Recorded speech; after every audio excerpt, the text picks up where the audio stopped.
The 5th annual Gulf Coast Culture Fest is heading to Pensacola next weekend. We have event information ahead. And also, we've got a refreshing recipe for you in today's What's Cooking.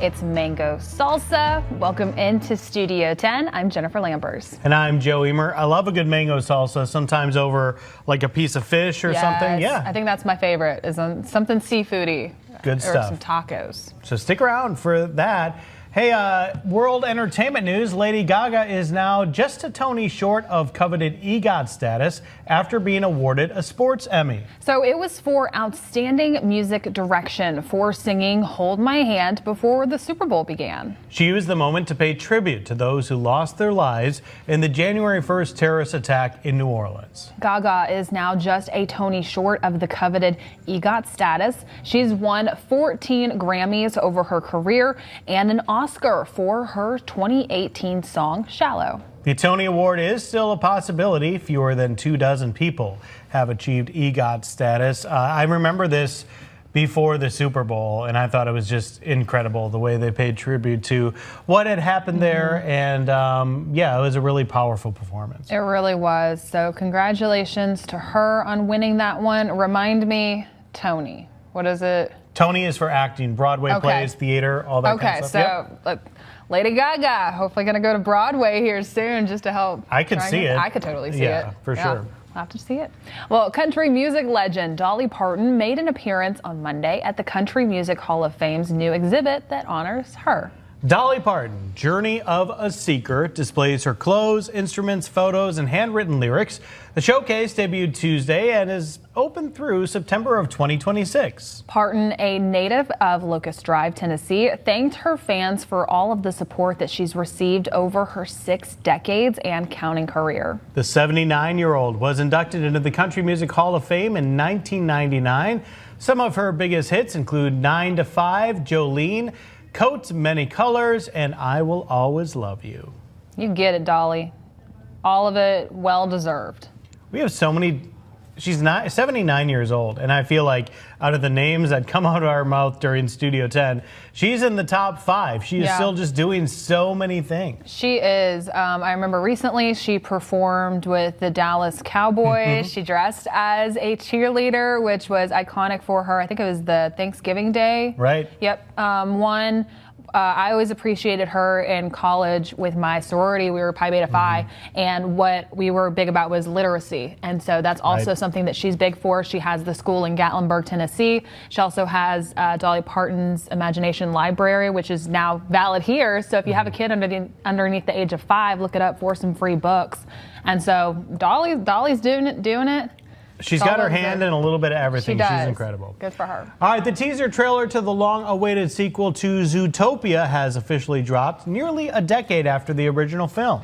Ginnifer Goodwin returns as Officer Judy Hopps, and Jason Bateman returns as Nick Wilde. According to the synopsis, the pair, quote, find themselves on the twisting trail of a great mystery when Gary DeSnake arrives in Zootopia and turns the animal metropolis upside down. Now, Fortune Feimster and Quinta Brunson join the cast, with Shakira reprising her role as Gazelle. Zootopia 2 will be in theaters November 26th. Shakira also had the hit song that was from Zootopia, so I'm wondering if she'll be on the soundtrack again. But Zootopia is one of my daughter's favorites. Really? She's watched this so many times, so she doesn't know about this yet, but I'll have to show her when we get home. I'm excited for it. It's one of those good family, easy watching movies. Sure. I think it's been a while since we've seen it, so we can probably put it back into the rotation as something we'll rewatch. Right. But I know that we'll be going and seeing that in theaters. Yeah, good stuff. Well, big news for fans of both football and the Olympics. NFL players will be eligible to compete in flag football at the 2028 Summer Olympics in Los Angeles. The NFL owners voted to allow the rule change Tuesday. A 75% majority vote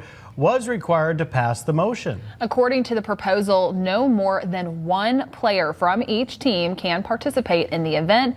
This will be the Olympic debut for flag football. Yeah, I don't know. I could talk about this one for a while. What are your thoughts? I'm with you. I have mixed feelings on it. I think that it's great that more people might be involved with watching this if their favorite NFL player is part of it. Kelsey, Mahomes, they're in it. I'll be watching Chris Jones, any of them. But also, I understand that you kind of want to give the other people time to shine. Right. And flag football is a different sport entirely than regular football.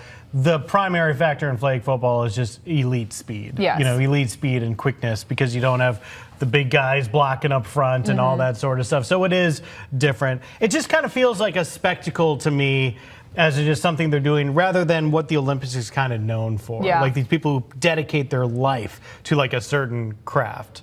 Not that they don't dedicate their lives to football, but they already have their athletes. Right. They already have the fame, the money with it. To me, the Olympics is kind of a time to learn names that I probably wouldn't have known otherwise and learn more about these sports. So mixed feelings on it. I like that they limited it, though, so that way it's not just all NFL players in part of it.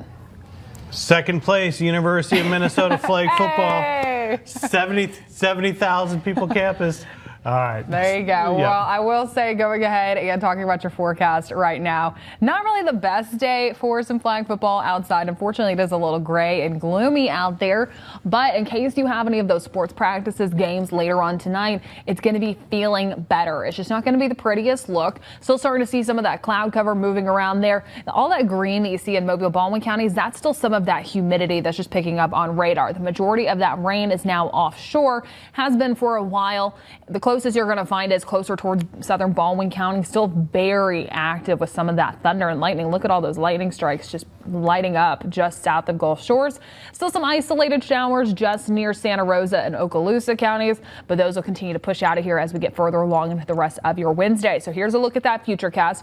There's some of those isolated showers just pushing away, but as mentioned, that cloud cover, it's going to be sticking around. Not the prettiest. It's going to be looking gray and gloomy, like it could rain at any point.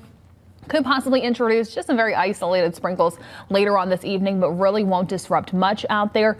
And we'll finally start to see those clear skies heading into the overnight hours. So live view outside. Again, the camera, it's not quite wanting to move for us right now, but it's gray, it's gloomy, it's not pretty down in southern Baldwin County. The temperature's feeling better, resting in the mid 70s. Those winds are calm. Feels like temperatures actually on the dot.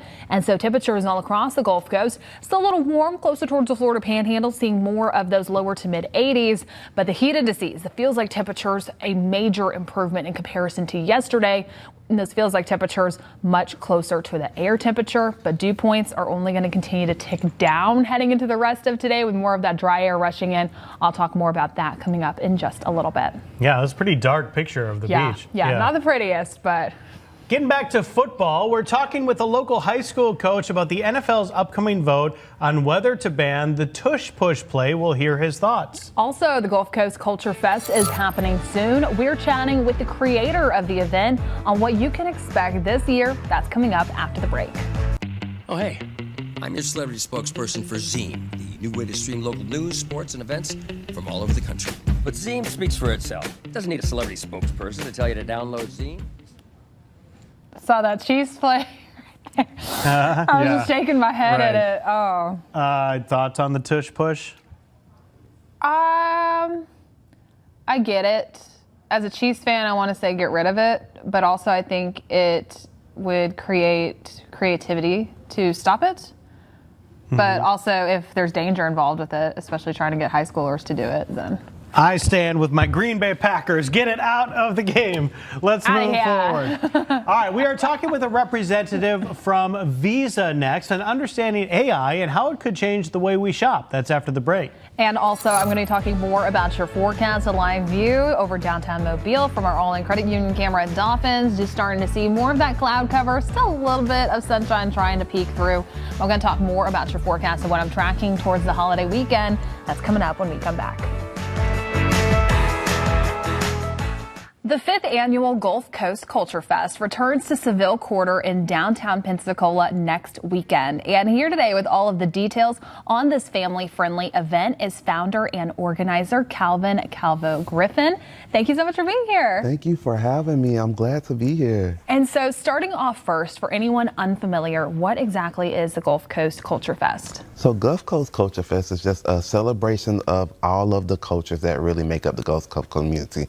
It's a two-part festival where we just bring out everyone to just celebrate the arts, dance, music, festivals, a lot of live entertainment, vendors, food trucks, entertainment. We want everyone to just come out and just celebrate everything in unity.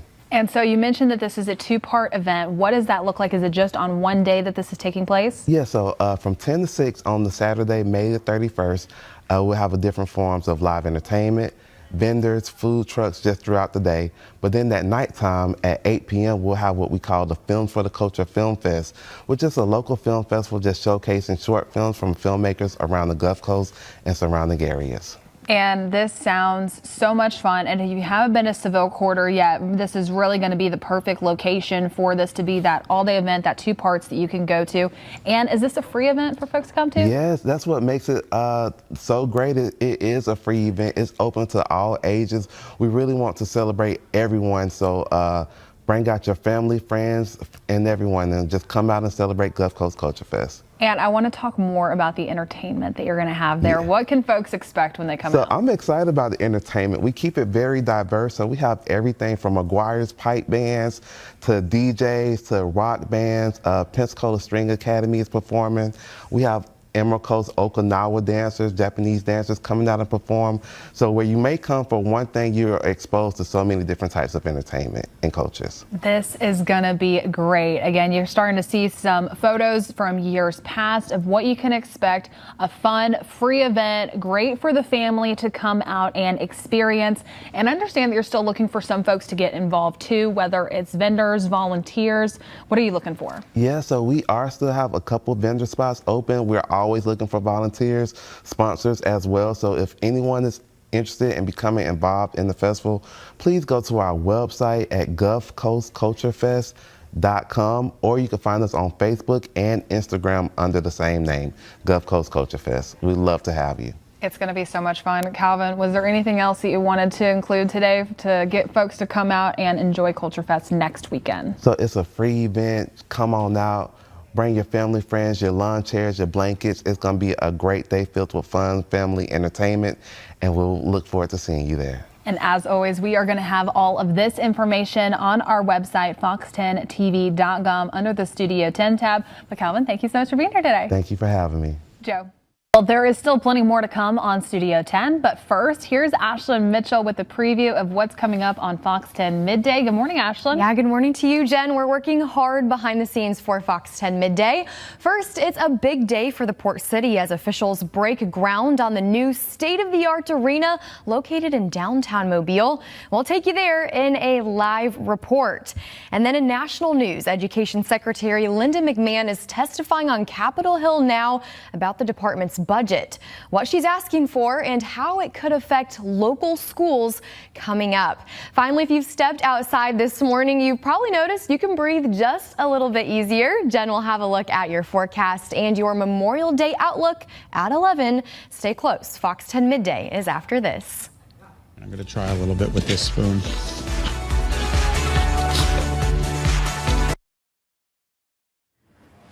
I like their outro music. It's real peppy. But yeah, we mentioned too, instead of just using it with chips, of course you can do that.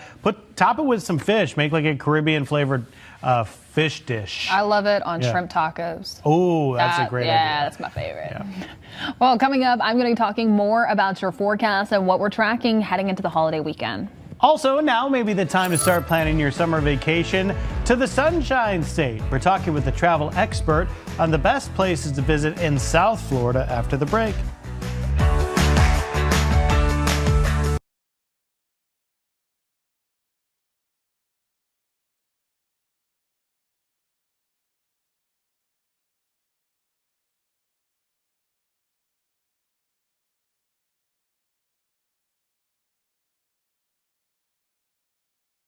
Jen?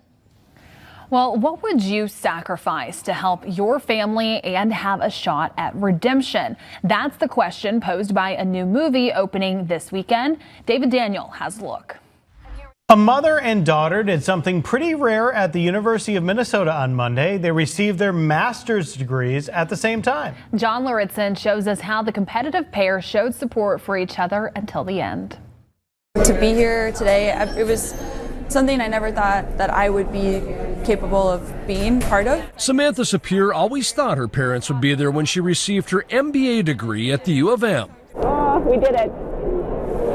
it's awesome. But she never envisioned her mom, Shelley, would get the same degree at the same time, at the same school. It's been so much fun. It all began with a conversation during a mother-daughter road trip. Why don't you go back? And I'm like, well, why have you never gone back?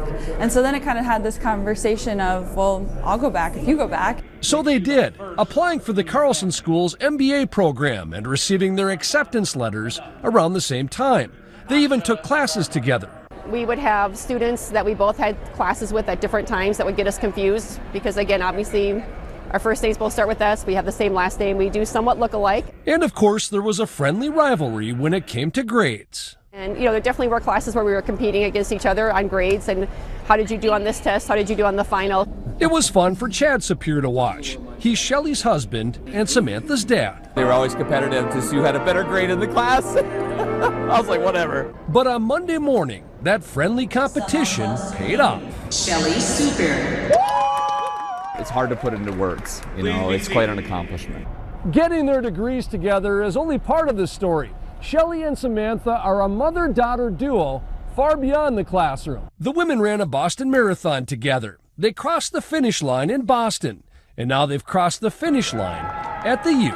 It's truly one of those things that I've been very fortunate to raise a human that I truly love and that we really have a lot of things in common. She's my mom first, but my best friend, and I'm so grateful that I get to do my life with someone that I just can't get enough time with.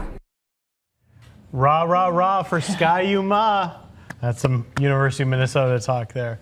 Yay. Alumni right there you here. go, alumni. Great job, ladies. Congratulations on your accomplishments.